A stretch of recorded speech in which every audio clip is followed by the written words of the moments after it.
Jikalau persembahannya merupakan korban keselamatan, maka jikalau yang dipersembahkannya itu dari lembu, seekor jantan atau seekor betina, haruslah ia membawa yang tidak bercela ke hadapan Tuhan.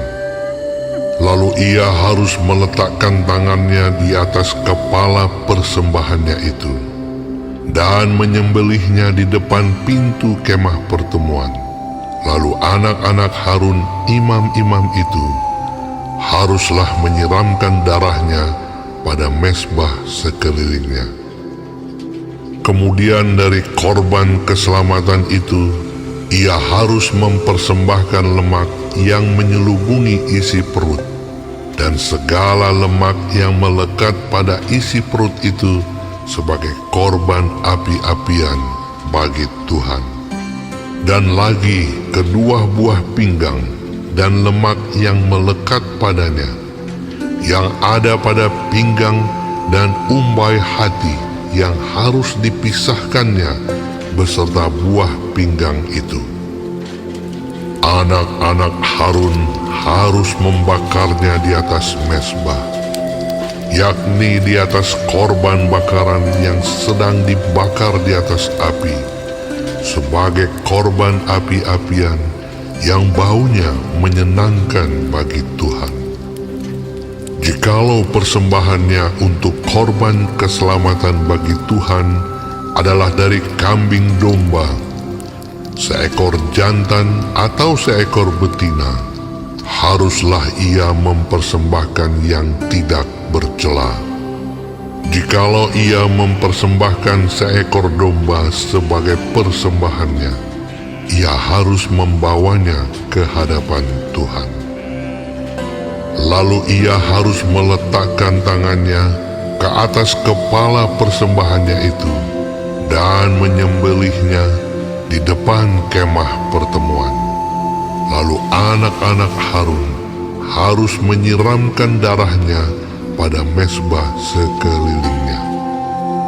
Kemudian dari korban keselamatan itu, ia harus mempersembahkan lemaknya sebagai korban api-apian bagi Tuhan, yakni segenap ekornya yang berlemak yang harus dipotong dekat pada tulang belakang, dan lemak yang menyelubungi isi perut, dan segala lemak yang melekat pada isi perut itu, dan lagi kedua buah pinggang dan lemak yang melekat padanya, yang ada pada pinggang, dan umbai hati yang harus dipisahkannya beserta buah pinggang itu.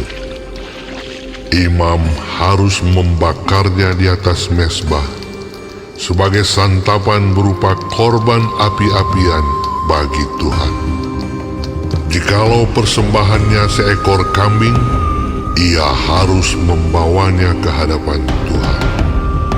Lalu ia harus meletakkan tangannya di atas kepala kambing itu dan menyembelihnya di depan kemah pertemuan. Lalu anak-anak Harun harus menyiramkan darahnya pada mezbah sekelilingnya.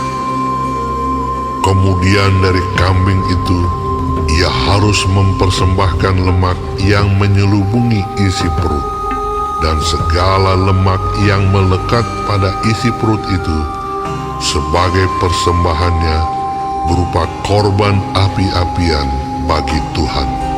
Dan lagi kedua buah pinggang dan lemak yang melekat padanya, yang ada pada pinggang dan umbai hati yang harus dipisahkannya beserta buah pinggang itu.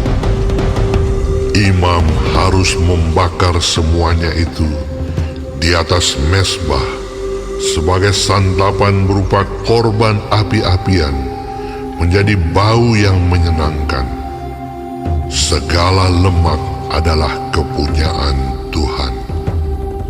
Inilah suatu ketetapan untuk selamanya bagi kamu turun-temurun di segala tempat kediamanmu. Janganlah sekali-kali kamu makan lemak